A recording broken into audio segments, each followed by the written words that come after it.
Majul ya llega, pero estamos con Javier Milei. Nos metemos en la economía más profunda y más sintética, pero clara. Javier, ¿es viable la Argentina en medio de una negociación con la deuda, de la desocupación que aumenta, de la inflación que no para de crecer, de la economía en crisis y las empresas que cierran? ¿Qué es lo que puede pasar? A ver, yo digamos, me parece muy interesante la pregunta como vos la planteaste desde un modo estructural, ¿sí? Para que la gente tenga horizonte. Yo soy especialista en crecimiento económico, justamente. Y cuando arranco mis conferencias sobre crecimiento económico, digo que no sabemos cómo será el futuro, lo único que sabemos es que será mucho mejor. La realidad es que la teoría económica y la evidencia empírica sí son un claro manual de qué hay que hacer para salir de esto. Ajá. ¿Cuál es el problema? Es que Argentina vive negando sistemáticamente ese camino. Claro. Es decir, el camino por el cual, digamos, los países prosperan y se vuelven ricos tiene que ver con la libertad económica. ¿Cuál es el problema con eso? Que avanzar en las libertades económicas y las libertades políticas va en contra de esta casta política nefasta que tenemos, ¿sí? Y por eso nos hundimos. Y hacer las reformas que nos convertiría en un país desarrollado, ¿sí? Va en contra de los intereses de los políticos. Y cuando te dicen que no se puede hacer, es falso, por dos cosas. Porque lo hicimos en 1860 con la Constitución de Alberdi, y de ser un país de bárbaros, en 35 años nos convertimos en el país más rico del mundo. Vos decís, bueno, pero eso fue en el siglo XIX. Mirá, en el siglo XX lo mismo también hizo Irlanda, y de ser uno de los países más miserables de Europa, hoy tiene un PBI per cápita que es más de 10% mayor que el de Estados Unidos. Es decir, que esto es factible. Ahora, ¿cuál es nuestro problema? Que esas reformas las tienen que hacer justamente los que tienen que perder en esto, que son los políticos. Ahora, también tengo otra buena noticia. A ver. Porque a lo largo de la pandemia hemos tenido manifestaciones de la gente. La gente salió a la calle el 20 de junio y el 9 de julio. Y desde mi experiencia personal frente a otras manifestaciones, ¿vos qué encontrabas? Reclamos absolutamente contradictorios, cosas que, digamos, eran incoherentes, cosas separadas. O sea, no había una gran idea del reclamo y el problema del reclamo. Y como vos sabés, hubo, digamos, a río revuelto, ganancia de pescadores, y ahí siempre ganaban los políticos oportunistas, en especial los populistas. Y así es como que nos hundimos. Ahora, ¿cuál es el punto? Si vos mirás lo que fue la manifestación del 20 de junio, la gente salió a reclamar por la libertad, salió a reclamar por el derecho de propiedad y salió a reclamar por la posibilidad de trabajar. Todas banderas liberales. Y en la del 9 de julio le sumó a eso la igualdad ante la justicia, la igualdad ante la ley. Es decir, esa, digamos, que es la gran bandera del liberalismo. Entonces, si bien hoy parece que todo es espantoso, porque de hecho lo es, pero es tanto los errores que comete el gobierno y tanto el daño que está causando, es que la gente empezó a despertar y empezó a entender cuáles son los fundamentos básicos por los cuales podemos salir adelante. Entonces, dentro de esta situación donde Argentina tiene la cuarentena más estúpida del mundo, porque es una cuarentena cavernícola, que es la más larga y la más profunda, digamos que es el país que más daño ha causado sobre su sistema productivo, ya que si vos tomás el primer semestre en términos de caída de PBI, lo anualizás, es una caída del 52%, digamos, con toda la destrucción que se está haciendo en el tejido productivo, con la pobreza que va a estar pasando el 45% y con un alto riesgo de hiperinflación. A pesar de todo esto, que las chances de que estallen son muy altas, ¿sabés qué es lo importante? Cambió la cabeza de la gente. Es decir, vos podés tener crisis, pero si la gente cambia la cabeza, cambiaste todo. Pensá que, digamos, a Japón le cayeron 2 bombas atómicas y sin embargo se convirtió en un país desarrollado. Tener una crisis, ¿sí? No es el problema es lo que hay adentro de la cabeza. Y si la gente empieza a cambiar y empieza a entender que el camino es el camino de la libertad, y nos sacamos la idea del Estado presente, digamos, y de tener que sostener a toda la política parasitaria, te puedo asegurar que en 35 años Argentina se vuelve un país desarrollado. Ahora, Javier, vos hablabas recién sobre usabas la palabra no vinculada a una cuarentena estúpida, una cuarentena que no fue inteligente. ¿Cuál habría sido, según tu opinión, la mejor manera de hacer la cuarentena aquí? Es buena la pregunta, porque viste que acá siempre hablan del método científico. Sí. Y del método científico lo único que aplicaron fue el nombre. ¿De dónde sale la idea del método científico? El método científico parte de un modelo matemático que se desarrolló en 1927, que se llama SIR, que es susceptibles, infectados y removidos. Básicamente, eso se traduce en 3 ecuaciones diferenciales, no voy a ir al detalle, pero la clave está en que vos bajes el ritmo al cual la gente se infecta y aumentes el ritmo al cual vos removés las personas. Entonces, ¿cómo haces para bajar la probabilidad de gente infectándose? Una, separando los grupos de riesgo, claro. ¿sí? Otra, cambiando las conductas, el distanciamiento social, ¿sí? Lo que tiene que ver con el uso del barbijo, ¿sí? Con la higiene. Si vos te fijas, todas esas cosas tienen que ver con la esfera individual. ¿Y qué es lo que queda en la esfera del sector público para acelerar la tasa de remoción?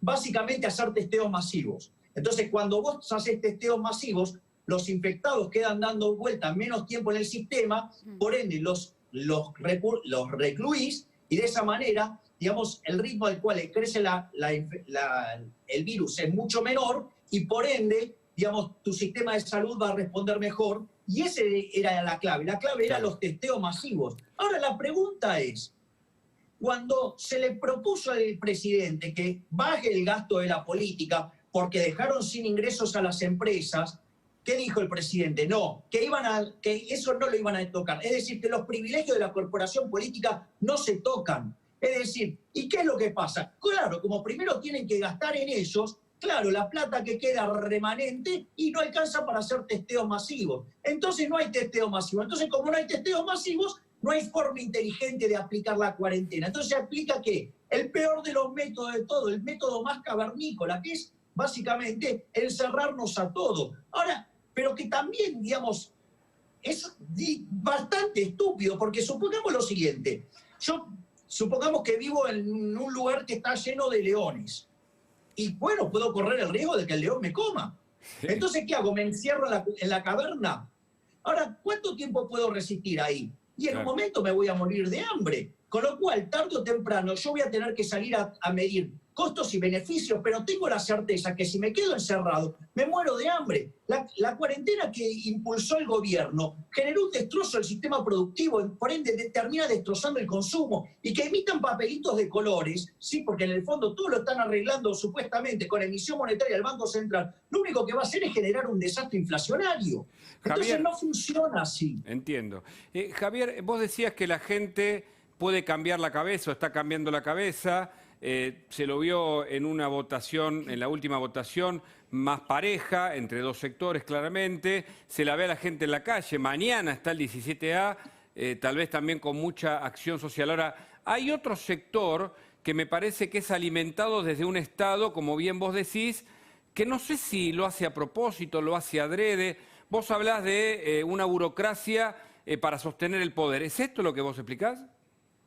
Sí, no solo eso, Hugo, O sea, primero, hay que tener en cuenta que, por ejemplo, hay un estudio del BID, el Banco Interamericano de Desarrollo, que analiza la ineficiencia técnica del gasto público en todo el mundo. Sí. Vos fijate, la peor región del mundo es América Latina con 4,4% del PBI. Argentina tiene 7,2%. Y de esos 7,2, hay 5 puntos de un rubro que se llama filtraciones. Filtraciones es una forma elegante de hablar del robo. Entonces, mirá si en lugar de hacer todos los desastres que hicieron, hubieran dado asistencia bajando lo que robaban, pero no están dispuestos a hacer eso, Hugo. Entonces, ¿cuál es el problema? El problema es que lo que hay que tener en cuenta acá, que hay que dar una batalla de índole cultural. ¿Cuál es la cuestión cultural? Es decir, hay que plantearle de frente a la sociedad que la justicia social es injusta y hay que decirle, mire, ¿usted está a favor del trato desigual frente a la ley? ¿Usted está a favor del robo? ¿Usted está a favor de la violencia? Entonces, la verdad es que Eso es lo que está en el fondo en la justicia social, porque esto es la decisión de alguien en la poltrona de robarle el fruto de su trabajo a una persona y dárselo discrecionalmente a otro. Y eso es tremendo, porque es un robo, es tratar desigualmente frente a la ley. Entonces es una discusión moral. Y yo lo que creo que viene a partir de ahora es una discusión moral, porque hay un grupo que quiere trabajar, que quiere vivir del fruto de su trabajo, y hay otro grupo que quiere vivir de parasitar al resto, y otro que quiere vivir con la intermediación de eso con las porosas manos de los políticos. Javier, vos mencionabas recién que el Estado debería hacer algunas modificaciones, algunas reformas que no quiere hacer porque los afectaría a los gobernantes, ¿no? ¿Qué tipo de reformas concretamente decís que habría que hacer? Mirá, por ejemplo, nosotros con Diego Giacomini, nosotros estamos proponiendo una reforma del Estado que implica bajar 15 puntos el gasto público en términos de PBI para poder bajar en más de 10 puntos los impuestos. Fíjate esto, nosotros propusimos eliminar de cuajo la obra pública siendo un sistema de iniciativa privada a la chilena. Es decir, sistema que en Chile funciona bárbaro. Pero ¿cuál es el problema? ¿Acaso tengo que contar que existe una causa que se llama la causa de los cuadernos? Claro. Que muestran cómo los políticos roban con la obra pública. A ver, otro tema que es escandaloso, los subsidios económicos. Nosotros también propusimos un mecanismo para eliminar de cuajo los subsidios económicos, redefiniendo las condiciones de equilibrio en la ecuación económica financiera del contrato de las empresas reguladas. Y claro, pero ¿sabés cuál es el problema? Que se termina el pasamano entre el político, ¿sí?, y, digamos, la empresa. Entonces, claro, lo que vos te das cuenta, que claro, cuando vos tocas partidas que implica bajarle el robo a los políticos, ahí no van. Bueno, pero hay que planteárselo de frente. Es decir, no es la única. Digamos, otra cosa que para mí debería ser motivo de eliminación directa, y esto es muy grave lo que voy a decir, es eliminar las transferencias discrecionales, ya sea de nación a provincia y de provincia a municipio. Porque fíjense la inmoralidad de este gobierno. ¿Por qué son unos inmorales? Hay que decírselo en la cara. ¿Qué pasa? Gobernaron sin presupuesto. Pero no es que vos gobernás sin presupuesto. Cuando vos no tenés presupuesto, ¿qué haces? Usás el del año anterior. Ahora, sucede que el nivel de precios de hoy está 42% por encima del año pasado.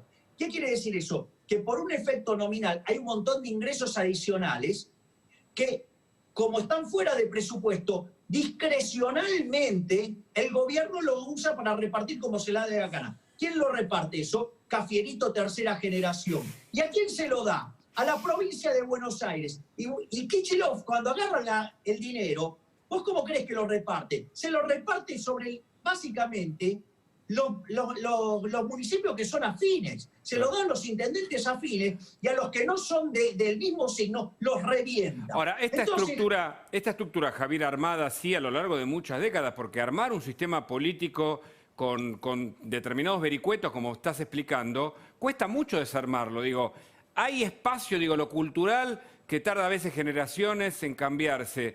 Hay espacio para un cambio, alcanza con que la gente esté más informada. ¿Por dónde viene la cosa?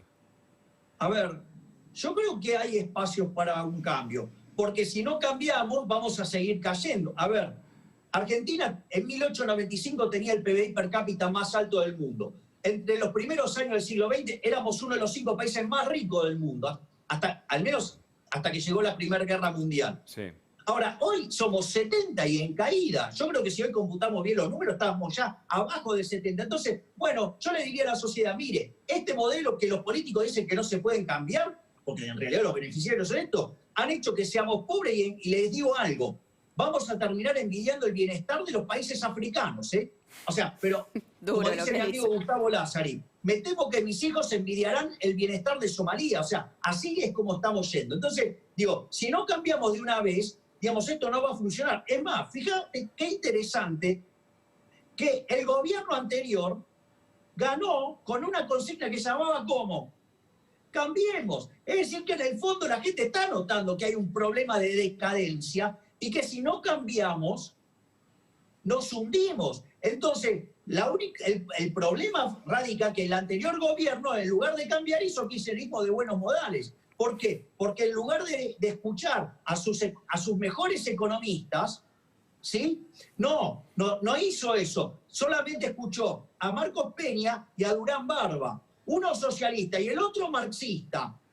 y que le recomendaron a Macri seguir haciendo populismo. Le recomendó, por ejemplo, que no hable de la herencia recibida. Entonces nunca se explicó el desastre monumental que dejó el segundo gobierno de Cristina. Entonces, digamos, y fíjate esto, digamos, Marcos Peña, cuando tiene que elegir el ministro de Economía, en lugar de elegir a Carlos Melconian, que tenía un programa consistente, pero que le dijo, mirá, tenemos que ajustar o volamos por los aires. ¿Qué prefirió? Claro. Elegir al chanta keynesiano de Prat Guy. Bueno, así terminamos en el Fondo Monetario Internacional y después, digamos, al borde de volar por los aires. Bueno, ahora vinieron, digamos, los que quieren apagar el incendio con un lanzallamas, ¿cómo crees que vamos a terminar? Sí, vamos a terminar incendiadísimo. Claro. Ahora, en este tiempo, lo sabemos, ¿no? Hemos estado teniendo mucho gasto público y poca recaudación. ¿Qué va a pasar cuando termine la cuarentena, cuando se vuelva o se llegue a la famosa nueva normalidad? Bueno, lo primero que yo tendría que decir es, Argentina va camino a tener un déficit fiscal primario en términos de 10 puntos del PBI. 10 puntos. Claro, lo cual es una aberración. Y con lo único que piensa financiarlo es con emisión monetaria. Entonces, tenemos una explosión de oferta monetaria. Que en ¿sí? nuestros bolsillos Que se traduce en una una inflación fuerte. Sí, pero fíjate esto, es muy importante lo que acabas de decir, pero tiene un problema adicional, que hoy la posición del EVAX, del ELIX y PASES, tenemos una base monetaria más ahí. Con lo cual la cantidad de dinero se podría estar duplicando o triplicando según si hay una crisis de confianza. Eso por un lado. Por otro lado, hay un desprecio por la moneda doméstica. ¿Por qué? Porque en el último semestre Argentina generó un superávit comercial de 8.000 millones de dólares y sin embargo, a pesar de eso, perdió 1.500 millones de dólares de reservas. Es decir, que hay un desprecio total por el dinero doméstico. Es decir, no hay demanda de dinero doméstico. Entonces tengo explosión de la oferta monetaria, caída de la demanda de dinero y caída del nivel de actividad. Eso, en mi manual, se llama hiperinflación. La hiperinflación está a la vuelta de la esquina. Y les digo un dato más. Una hiperinflación moderna es cuando ustedes ya entran en 3 dígitos. De hecho, Argentina, con la inflación que tiene hoy, está tercero en el ranking mundial. ¿Tercero? Y si pasamos a los 3 dígitos, vamos a quedar segundo. Solo detrás de Venezuela. Entonces, pero quiero señalar este dato. En el primer semestre tuvimos una inflación acumulada del 14%. El gobierno está contento con eso. Ahora, fíjense, gran parte del índice no registra variaciones en los últimos 5 meses. ¿Por qué? Porque estuvo cerrado. ¿Ok? Claro. Después tenemos que los servicios públicos están pisados y tenemos acuerdos o controles de precios sobre bienes esenciales de primera necesidad, como tiene que ver con el tema de la higiene y la limpieza y todas esas cosas. Y los alimentos están apretados, están parcados, ¿con qué? Con lo que es el control del tipo de cambio oficial. Ahora, yo en el tipo de cambio oficial respecto al paralelo tengo una diferencia de casi 100%. Quiere decir que si yo sincero el valor del tipo de cambio, yo tengo escondido ahí adentro 30 puntos de inflación. Por lo tanto, la verdadera inflación que tuve en el primer semestre no es 14, es 45. Y eso anualizado da 120. Es una locura. Ahora, ¿por qué decís que el gobierno es inmoral? ¿Qué elemento considerás en tu análisis? Pero, ¿en qué parte querés que me focalice? Por ejemplo, es inmoral, mira, es inmoral, es arrogante, fatalmente arrogante, y esas dos cosas trabajan en conjunción en favor de un gobierno de ladrones. Te doy la medida, y ahora no quieren suspender la compra de dólares. No quieren suspender la compra de los $200. Bueno, eso es inmoral, porque si yo me gané honestamente mi dinero, ¿por qué no puedo disponer de mi dinero como se me da la gana? Ajá. ¿Por qué no puedo comprar dólares? Porque un político no quiere. ¿Quién es para decir que no puedo comprar dólares? Si yo me gané mi dinero honestamente. O sea, con lo cual me están cercenando las libertades ¿de qué? De comprar los bienes que yo quiero. ¿Y por qué me hacen esto?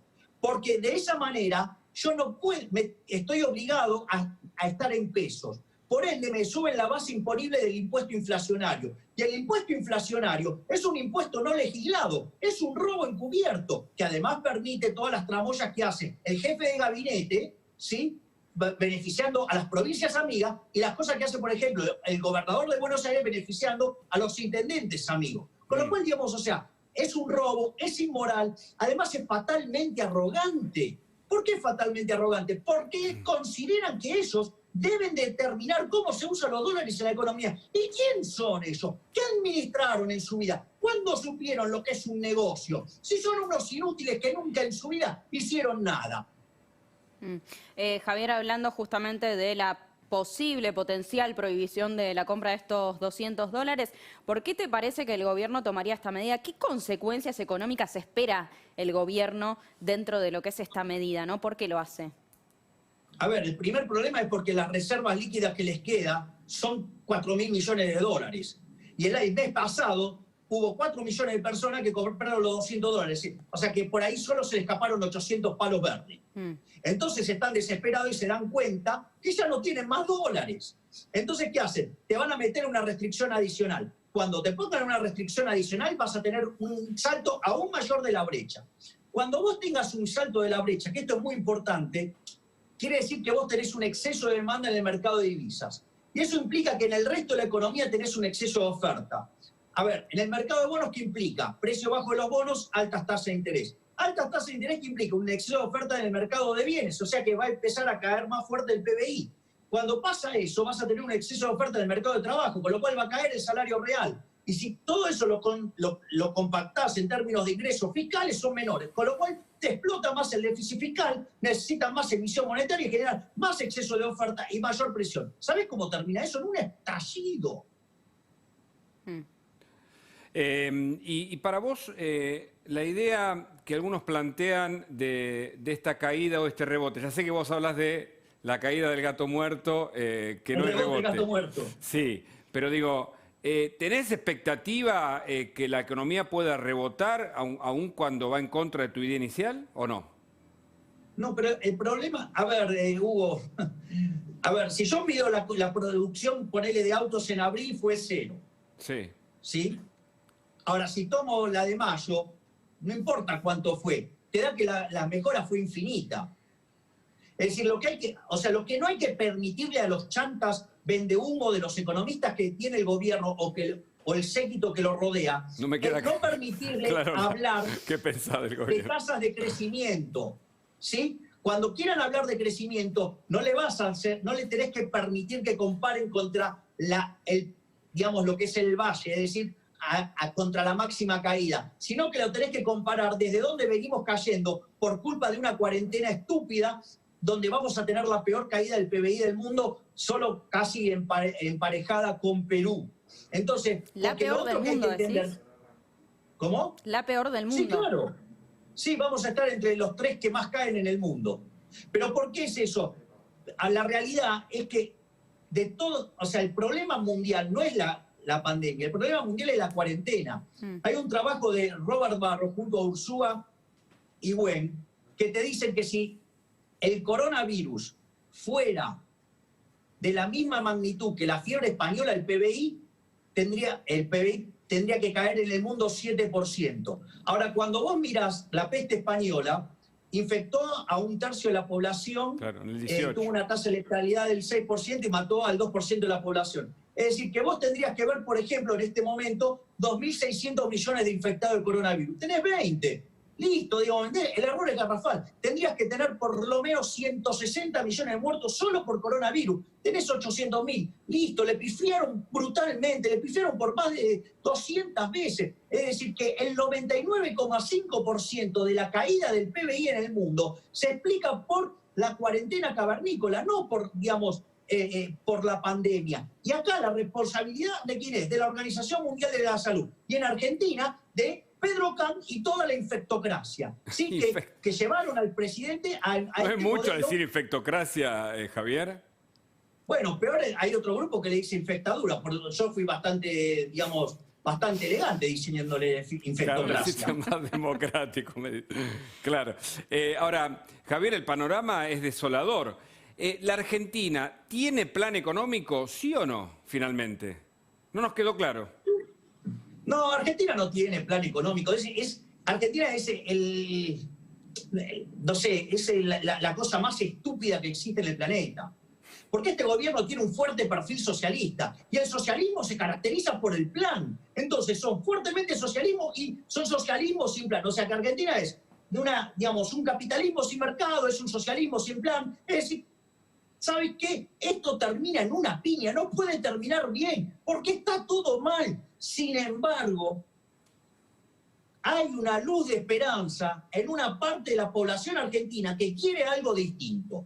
Y eso puede llegar a ser la base, ¿sí?, de un cambio a futuro que vuelva al país a las bases del liberalismo y volvamos a ser en 35 o en 40 años un país rico y no lo descarto que si hiciéramos las cosas bien en 50 años tendríamos el PBI per cápita más alto del mundo. Javier, el Observatorio de la Deuda Social de la UCA habla de que la Argentina podría llegar a tener un número no menor al 45% de la pobreza este año, ¿no? En el cierre. ¿Coincidís? ¿Cuál es tu proyección? Yo estoy de acuerdo con eso. A ver, Argentina en el año 2002 tuvo una caída del 10,9% del PBI, la tasa de desempleo estuvo en el 25% y la pobreza en el 55%, con una inflación de 41%. Si mirás los números son bastante parecidos, ¿sí? Puede, digamos, o sea, es bastante factible 45%, pero te digo más, si Argentina continúa con este descontrol fiscal financiado con emisión monetaria, cuando venga la hiper vas a ver la pobreza en el 75% y se va a generar un candombe social tan grande que ni el propio peronismo lo va a poder manejar.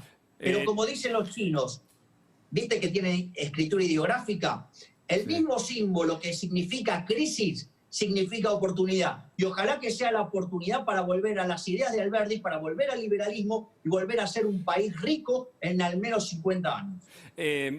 Vos dijiste 2 veces, al menos en esta charla, Javier, que puede haber hiperinflación. Si sos breve sobre esto, pero quiero que quede muy claro, si vos pronosticás hiperinflación.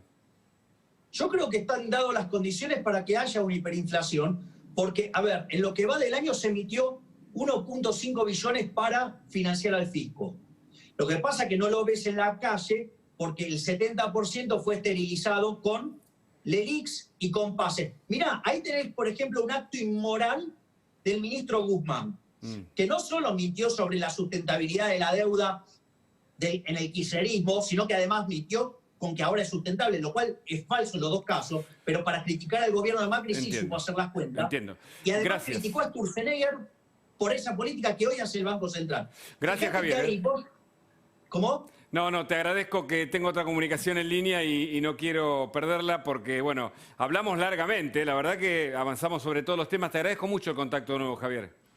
Dale, te cierro esto. Si hay una crisis política, la hiper es un dato. De nuevo agradecidos, Javier Milei con nosotros. Está Juan Manuel López y Paula Oliveto. Queremos hablar con ellos. ¿Qué hay detrás de la cuarentena?